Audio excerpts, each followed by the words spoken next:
Have you ever wondered if you're doing better or worse than everyone else when it comes to money? Maybe you're lying awake at night thinking about your bank account balance, wondering if other people your age have more saved up than you do. Or perhaps you're scrolling through social media, seeing people posting about their latest vacation or brand new car, and you can't help but wonder how they afford it all. Well, today I'm going to pull back the curtain on the financial reality of the average person. And I guarantee some of these numbers are going to shock you. Some might make you feel better about your situation, while others might be a serious wake-up call. Either way, by the end of this video, you'll have a crystal clear picture of where you stand financially compared to everyone else. My name is Nick, and I help people understand money, personal finance, and building wealth. If you're interested in getting your finances on track and maybe even getting ahead of the pack, make sure to subscribe to the channel and hit the like button if this information helps you out. Before we dive into these eye-opening statistics, let me ask you something. When you think about the average person's financial situation, what comes to mind? Do you picture someone who has their act together, steadily building wealth and preparing for retirement? Or do you imagine someone who's basically living paycheck to paycheck, hoping everything works out in the end? The truth is, most of us have no idea what normal actually looks like when it comes to money. We might have assumptions based on what we see around us, but the reality is often very different from what we imagine. And here's the thing that makes this whole topic so fascinating. Understanding these numbers isn't just about satisfying your curiosity, it's about giving you the information you need to make better decisions with your own money. Think about it this way. If you're trying to get in shape, wouldn't you want to know what the average person weighs or how much they exercise? If you're trying to improve your grades, wouldn't you want to know how you compare to other students? Money works the same way. When you understand where you stand compared to everyone else, you can make more informed choices about your spending, saving, and investing. So let's start with something that affects every single working person in this country: income. When you cash your paycheck every 2 weeks, are you earning more or less than the typical worker?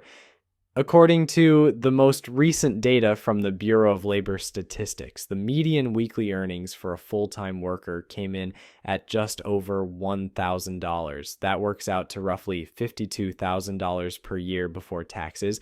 Now, let me break that down a bit more.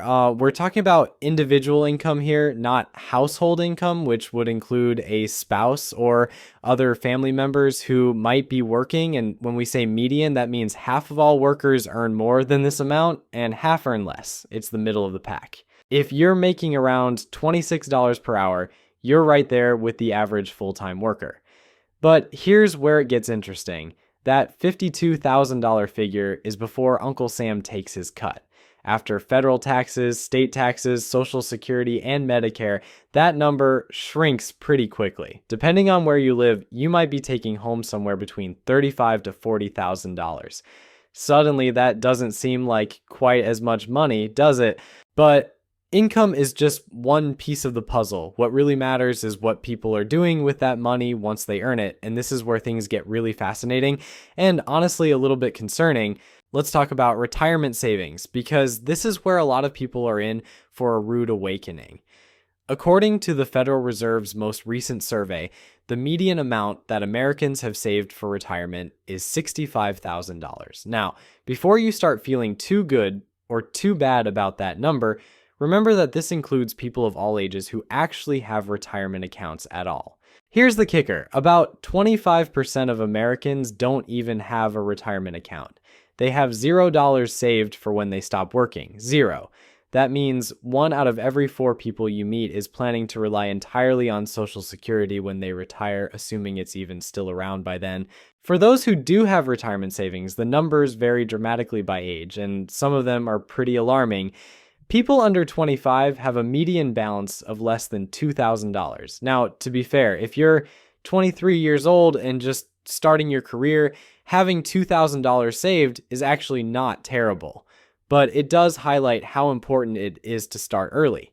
The 25 to 34 age group does a bit better, with a median balance of around $14,000. But even that amount seems pretty small when you consider that these are people who have been working for several years and should be hitting their stride financially. By the time we get to the 65 and older crowd, the median balance climbs to around $88,000. And while that might sound like a decent chunk of change, let's put it in perspective. If you retire with $88,000 and follow the traditional 4% withdrawal rule, you'd be able to pull out about $3,500 per year from your retirement accounts. That's less than $300 per month. $300 per month. Think about that for a second. Could you live on $300 per month in retirement? Even if you own your home outright and have no mortgage payment, $300 wouldn't cover your groceries, utilities, healthcare, and everything else you need to survive. This is why understanding these statistics is so important. If you're in your 20s, 30s, or 40s and you're looking at these retirement numbers, you should be having a serious conversation with yourself about whether you're saving enough. Because the average person clearly isn't. Speaking of Social Security, since so many people are planning to rely on it heavily, let's look at what the average benefit actually provides.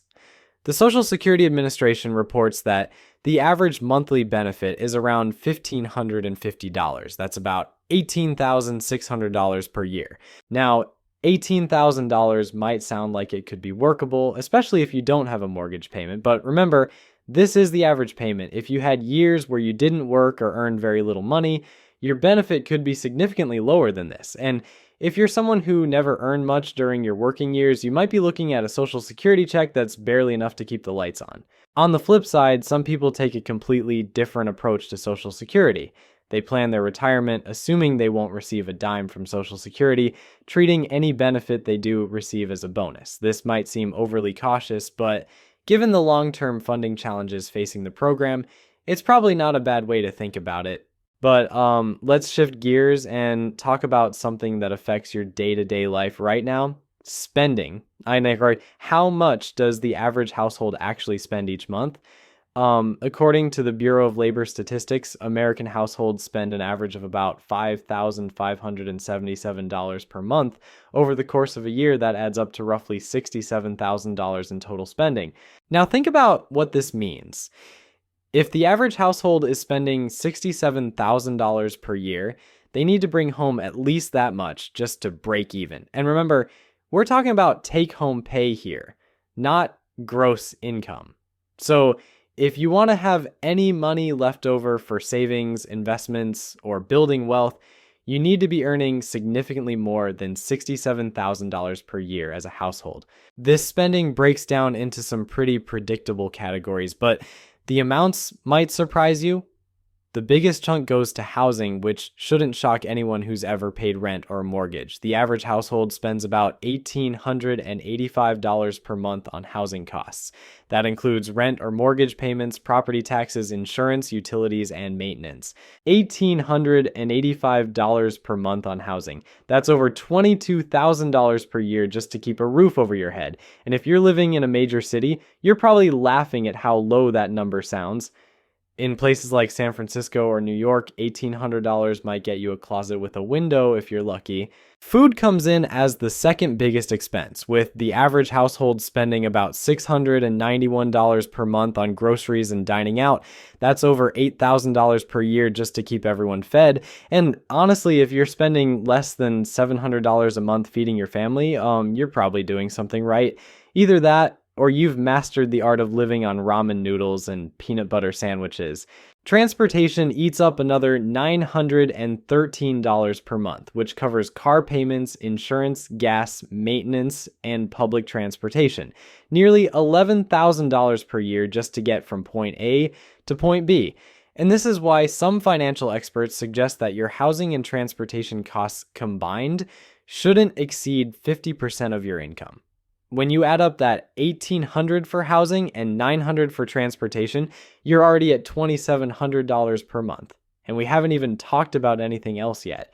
Now let's dive into something that can make or break your financial future. Credit scores. Most people know they should care about their credit score, but they might not know where they actually stand compared to everyone else. According to Experian, the average FICO score in America is 715, which is actually pretty solid. Credit scores range from 300 to 850, so 715 puts the average person in what's considered good credit territory. But here's what's interesting about this number. It means that a lot of people are doing at least some things right when it comes to managing their credit. They're generally paying their bills on time and keeping their debt levels reasonable. But don't let that 715 average fool you into thinking everyone has their credit situation figured out. There are still plenty of people walking around with scores in the 500s and 600s, wondering why they can't get approved for decent interest rates on anything. Your credit score affects everything from your mortgage rate to your car loan terms, and even some employers check credit scores before hiring. The good news is that maintaining a decent credit score isn't rocket science. Pay your bills on time. Don't max out your credit cards and avoid opening new credit accounts every time you want to save 10% at the checkout counter. It's really that simple, but somehow a significant portion of the population still manages to mess it up. Speaking of credit, let's talk about the elephant in the room, credit card debt. This is where things get ugly fast. The average household is carrying over $9,000 in credit card debt. $9,000. That's not a car loan or a mortgage where you're buying something that holds value. That's $9,000 spent on stuff that's probably sitting in closets, gathering dust, or already thrown away. What makes this even more painful is the interest rates on credit cards. We're talking 15, 20, sometimes 25% or higher. If you're paying 20% interest on $9,000 in credit card debt, you're throwing away $1,800 per year just in interest payments. That's money that could be going toward building wealth, but instead it's making credit card companies rich. Here's the thing that really gets me about credit card debt. Most of it comes from buying things people don't actually need. Sure, sometimes people use credit cards for emergencies or unexpected expenses, but let's be honest, a lot of that $9,000 went toward clothes, electronics, dinners out, online shopping sprees, and impulse purchases that seemed like a good idea at the time. The solution's pretty straightforward, even if it's not always easy to implement. Pay off your credit card balances in full every single month. If you can't afford to pay cash for something, don't put it on a credit card unless it's a genuine emergency. And if you're already carrying a balance, make paying it off your top financial priority even before you start investing for retirement. There's no point in earning 7% in the stock market if you're paying 20% on credit card debt. Now let's talk about net worth, which is probably the best single number for measuring your overall financial health. Net worth is simply what you own minus what you owe. Add up the value of your house, your cars, your bank accounts, your retirement accounts, and everything else you own. Then subtract your mortgage, credit card debt, student loans, and any other money you owe. Whatever's left is your net worth. According to the Federal Reserve, the median net worth for American households is about $122,000. But just like with retirement savings, this number varies dramatically by age, and some of the breakdowns are pretty eye-opening. If you're under 35, the median net worth is less than $14,000. Now, if you're 25 years old and just starting your career, having $14,000 in net worth isn't terrible. But if you're 34 and still sitting at $14,000, you might want to have a serious conversation with yourself about your financial trajectory. The 35 to 44 age group does better, with a median net worth of $91,000. The 45 to 54 crowd hits $168,000. People between 55 and 64 have a median net worth of $212,000. And those 65 to 74 years old hit $266,000. Here's what I find fascinating about these numbers. They're actually pretty achievable for most people with decent incomes and some basic financial discipline. You don't need to be a stock market genius or start the next big tech company to hit these milestones. You just need to consistently spend less than you earn and invest the difference. But there's another side to this coin that we need to address: savings rates. How much of their income is the average person actually setting aside? The Bureau of Economic Analysis shows that Americans save about 6% of their income after taxes. 6%, that's it. Now, 6% might not sound terrible, but let's think about what this really means. If you're saving 6% of your income and some of that needs to go toward short-term goals like buying a car or making a down payment on a house, there's not much left over for long-term wealth building. Consider this. The average down payment on a home is $62,000. The average kitchen renovation costs $26,000. A new car averages over $47,000. If you're only saving 6% of your income and you need to fund all these shorter term goals, how much is actually making it into your retirement accounts? Most financial experts suggest saving at least 10 to 15% of your income specifically for retirement. And that's on top of whatever you're setting aside for other goals. If you want to retire early and not have to work until you're 70, you probably need to be saving even more than that. This brings us to something that might surprise you: retirement age. When do you think most people actually stop working? If you guessed 65, you'd be close but not quite right. According to recent data, the average retirement age in America is 61. Now, that might sound pretty good at first. Who wouldn't want to retire at 61 and spend their golden years doing whatever they want? But here's the catch. Most people can't collect their full Social Security benefits until age 67. So if you're retiring at 61, you've got 6 years to bridge that gap somehow. And if your retirement savings look anything like those median numbers we talked about earlier, those 6 years might be pretty lean.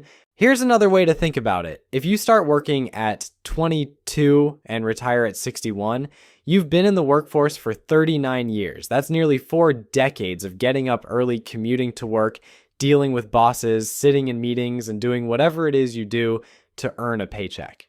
After all that time, you finally get to retire with maybe $88,000 in your retirement account, which we already established gives you about $300 per month to live on.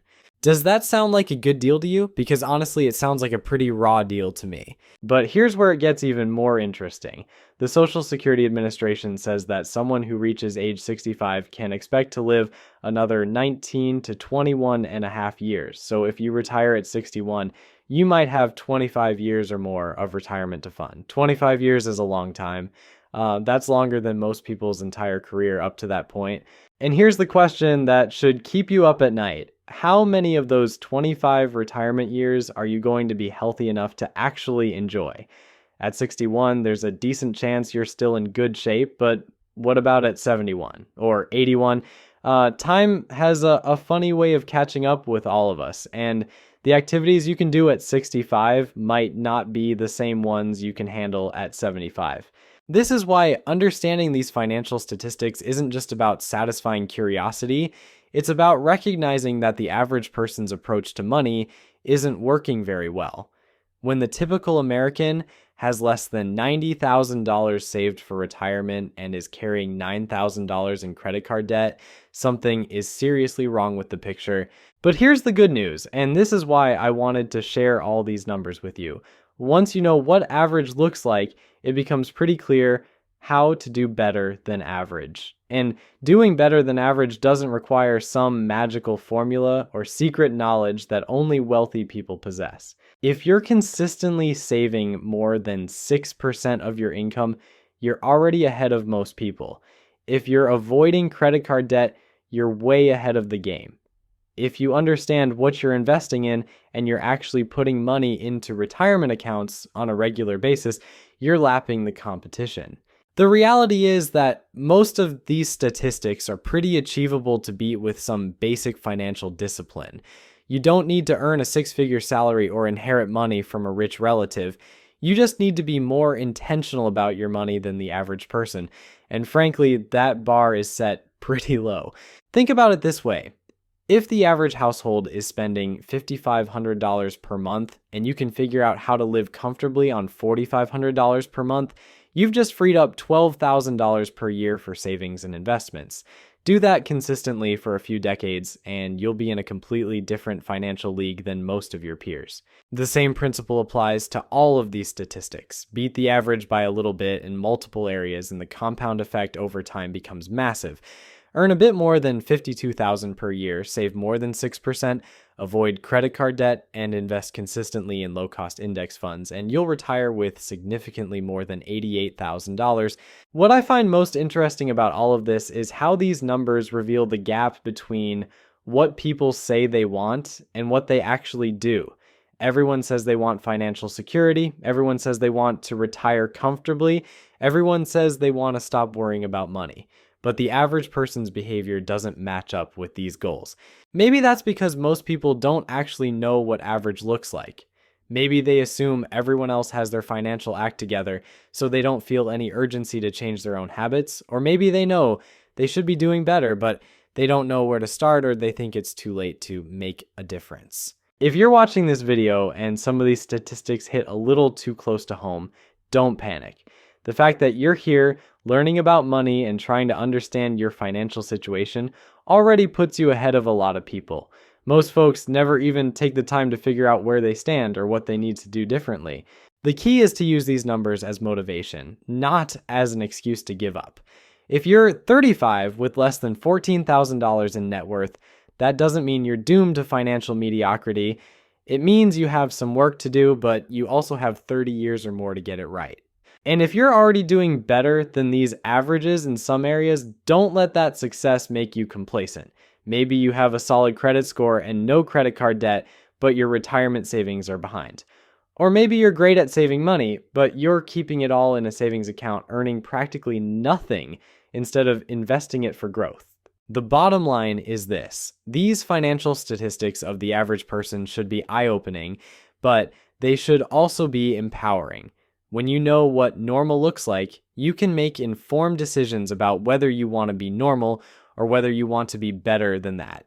Personally, I think you deserve better than retiring at 61 with $88,000 and hoping Social Security doesn't run out of money. You deserve better than carrying credit card debt and spending every dollar you earn. You deserve the peace of mind that comes with having your financial house in order. These statistics show us where the average person ends up, but they don't have to define where you end up. Use them as a starting point, not a finish line. Because once you understand what most people are doing with their money, it becomes pretty clear how to do something different and get much better results. The choice is yours.